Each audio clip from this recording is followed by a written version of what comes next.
দূরে এবং কাছে যে যেখান থেকে দেখতেছেন, রায়হান প্লাম্বার ব্লগ এই চ্যানেল থেকে সবাইকে আন্তরিক শুভেচ্ছা ও অভিনন্দন। তো আশা করি প্রিয় দর্শক আপনারা সবাই ভালো আছেন। জি আলহামদুলিল্লাহ আমিও ভালো আছি। তো আজকে আপনাদের সামনে নতুন করে একটা ভিডিও নিয়ে আসলাম। আহ, অল্প খরচে কিভাবে একটা ট্যাঙ্কি স্থাপন করবেন এবং স্যানিটারি কাজটা কমপ্লিট করবেন সেটা আপনাদেরকে দেখাবো। দেখতে পাচ্ছেন আমরা 4 ইঞ্চি পাইপটা এটা দিয়ে দিছি। এটা হলো গ্যাস পাইপ। সাত থেকে আমরা 7 ফিট পাইপ এটা স্থাপন করে দিছি। আর দেখতে পাচ্ছেন এখানে একটা ট্যাপ করে দিছি। আমরা ছাদে এরকম কাপড় টাপড় অনেক কিছু লাগা দিতে আসলে হয়তো পড়ে গেলে বা ফুলের কাছে পানি টানি দিলে সেক্ষেত্রে এখান থেকে পানি নিতে পারবে। তার জন্য আমরা এখানে একটা ট্যাপের লাইন করে দিছি।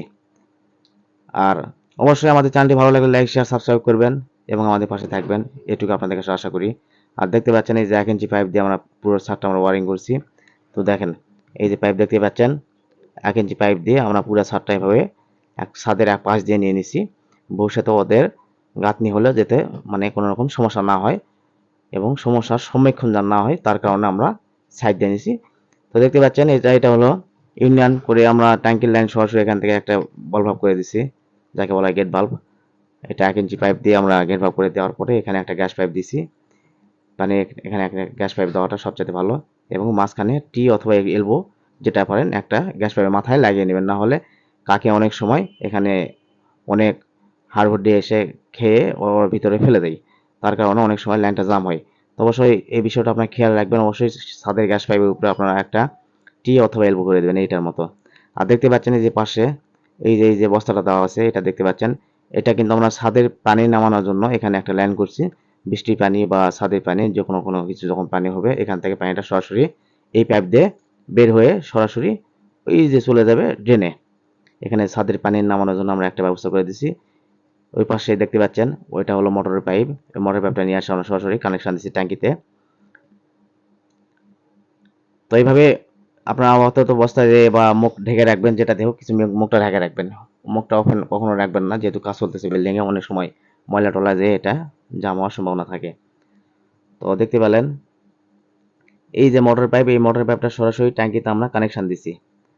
কানেকশন দেওয়ার পর নিচ থেকে আমরা রান্না করে লাইনটা ট্রান্সফার করে নিয়েছি ওখান থেকে। আর এখানে দেখতে পাচ্ছেন এখানে একটা গুরুত্বপূর্ণ বিষয়, এই যে মোটর লাইন দুইটা লাইন থাকলে কখনো গেট বা কখনো দুইটা একসঙ্গে বন্ধ রাখবেন না, যেতে মোটর কিন্তু পুড়ে যাওয়ার সম্ভাবনা থাকে। বিল্ডিং কনস্ট্রাকশনের কাজের জন্য পানি নেওয়ার জন্য রাজমিস্ত্রিদের এই সিস্টেম করে দেওয়া হয়েছে। একটা রাজমিস্ত্রি যখন পানি নেবে এটা চালু রাখবেন এবং উপরে যে ট্যাঙ্কিটা পানি ঢুকবে সেটা বন্ধ রাখবেন, না হলে পানি ফোর্স হবে না। বিশেষ করে দুইটা কোনো সময় বন্ধ রাখবেন না, তাহলে কিন্তু প্রিয় দর্শক মোটর কিন্তু পুড়ে যাওয়ার সম্ভাবনা 100 থাকে। এটা অবশ্যই আপনারা মনে রাখবেন বিষয়টা, এটা সবচাইতে গুরুত্বপূর্ণ বিষয়। সম্মানিত গাইস দেখতে পাচ্ছেন এইভাবে আমরা এই ছাদটা সুন্দরভাবে সাজিয়ে দিছি। এই হচ্ছে গ্যাসের ট্যাঙ্কি, 500 লিটার ট্যাঙ্কি এটা। এবং এই হচ্ছে এই ট্যাঙ্কিতে এই ছাদটা পুরোপুরি কমপ্লিট করতে একটা বাথরুম একটা রান্নাঘর। চাচা, মোটামুটি আমাদের কত কাজ টাকা খরচ? কেমন লাগলো আপনার কাছে? আলহামদুলিল্লাহ ভালো। কাজ ভালো হয়েছে? জি। সব ঠিকঠাক আছে? জি। কোনো রকম সমস্যা নাই? সমস্যা নেই। আমাদের থাকি কাজ কি মানে করে নিবা আর? হ্যাঁ, কাজ আরো আছে, করে নেব। যাক ইনশাল্লাহ। তো ঠিক আছে, ভালো থাকবেন। আসসালামু আলাইকুম। ওয়ালাইকুম সালাম। আলহামদুলিল্লাহ। ইনি হলো মানে মেয়ের বাবা, জামাইয়ের বিল্ডিং আর কি, উনি দেখাশোনা করতেছে। তো এখানে দেখতে পাচ্ছেন এখানে আমরা নতুন একটা লাইন করছি, আর একটা এখানে একটা গেটের সামনে একটা ট্যাপ করে দিছি, ট্যাপের লাইন। এখানে ফুলের বাগানে পানি দিতে পারবে এবং বাইরে থেকে আসে ওখানে হাত চোখ মুখ ধুতে পারবে, সেরকম একটা ব্যবস্থা করে দিছি আমরা। একেবারে নিচে যে কোনো এক পাশে কর্নারে দিয়ে দিছি এইভাবে। ওই যে দেখতে পাচ্ছেন সাদা, ওটা হলো পানির ট্যাপ করে দিছি আমরা ওখানে। আপনাদেরকে দেখাবো এখন ভিতরে কোন লাইন আমরা কিভাবে টানছি সেটা আপনাদেরকে দেখাবো। তো এখন দেখতে পাচ্ছেন ডাইনিং বেসিনের লাইন, এটা আমরা এখানে একটা বেসিনের লাইন করে দিছি। তো সবকিছু আমরা মিডল পজিশন রাখে এটা একটা ওয়াল থেকে 3 ইঞ্চি নেওয়ার পরে আমরা এখান থেকে একটা মিডল পজিশনে করে দিছি। আর এখানে একটা দেখতে পাচ্ছেন এটা হলো ওয়াশিং মেশিন এর পয়েন্ট।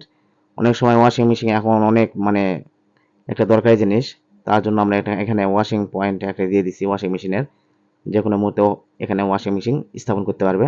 তার পাশে দেখতে পাচ্ছেন এখানে বেসিনের পয়েন্ট, যদি মনে করে এখানে ওয়াশিং মেশিন দিবে ওই পাশে বেসিনের লাইন দিবে, সেটা তখন দেওয়া যাবে, সমস্যা নেই। তো আপনারা দেখতে পাচ্ছেন 1 ইঞ্চি পাইপ দিয়ে সরাসরি কিন্তু আমরা ছাদে 1 ইঞ্চি ওয়ারিং করছি, ভিতরে পঞ্চায়েত 1 ইঞ্চি ওয়ারিং করছি। এটা হলো বালতির ট্যাপ, ডাইরেক্ট ট্যাঙ্কির, আরেকটা হলো গিজার, আরেকটা হলো মোটর। আমরা 3টা লাইন এভাবে পরিপূর্ণ করে দিচ্ছি এবং তার পাশে দেখতে পাচ্ছেন 1 ইঞ্চি পাইপ সরাসরি ফল ছাদ থেকে আমরা নামিয়ে দিয়ে এবং কানেকশন করে দিছি। তো এইভাবেই আমরা 1 ইঞ্চি পাইপের ওয়ারিং করছি। তো দেখতে পাচ্ছেন এখানে সাধারণভাবে খুব সাধারণভাবে একটা খরচ করেছি, নিম্ন মানের খরচ। তারপরে অনেক টাকার খরচ হয়েছে। কাজটা মোটামুটি প্রায় 25,000 থেকে 26,000 টাকার মতো খরচ হয়েছে এই কাজটা করতে। আর আমাদের এখানে সম্পন্ন পাইপ এর একটু দাম একটু বেশি আর কি। তো একটা বাথরুম, একটা রান্নাঘর এ টু জেড কমপ্লিট করছে, 25 থেকে 26,000 টাকার মতো লাগছে। এখানে দেখতে পাচ্ছেন একটা বদনার টাপ, এখানে দেখতে পাচ্ছেন লো ডাউনের পয়েন্ট। আর আপনাদেরকে আমি একটা বিষয় বলতে চাচ্ছিলাম যে এই যে আপনারা এই পাইপটা দেখছিলেন, এটা হলো পানের কথা বলছিলাম এর আগে, আগের ভিডিওতে। পিছন থেকে নেবেন 11 ইঞ্চি, সাইড থেকে নেবেন 17 ইঞ্চি। 16 ইঞ্চি হলে সমস্যা নাই। তো দেখেন এই যে আমরা কিন্তু 17 ইঞ্চি নিচ্ছি, পুরা জায়গাটা কিন্তু স্পেস আছে। খেয়াল করছেন নাকি জানি না, বিষয়টা অবশ্যই দেখবেন। এই যে দেখতে পাচ্ছেন। আর এখানে হলো পানির একটা পয়েন্ট, আমরা বেসিনের পানি সরাসরি এখানে ভিতরে নামাই দিছি। বেসিনের পানি, ওয়াশিং মেশিনের পয়েন্ট, পানি যা আছে সমস্ত পানির পয়েন্ট আমরা এখানে নামাই দিছি। সমস্ত পানি দিয়ে চলে যাবে। আর আমি আরেকটা কথা বলতে চাই, আমাদের ভিডিওটি ভালো লাগলে অবশ্যই লাইক, শেয়ার, সাবস্ক্রাইব করবেন প্রিয় দর্শক। আশা করি আপনাদেরকে যতটুকু মানে সহযোগিতা করতে পারবো আমরা, ততটুকু নিজেকে খুশি রাখবো। যে কোনো সমস্যা হলে আপনারা আমাদেরকে কমেন্ট বক্সে নক করুন। সবাই ভালো থাকবেন। আসসালামু আলাইকুম।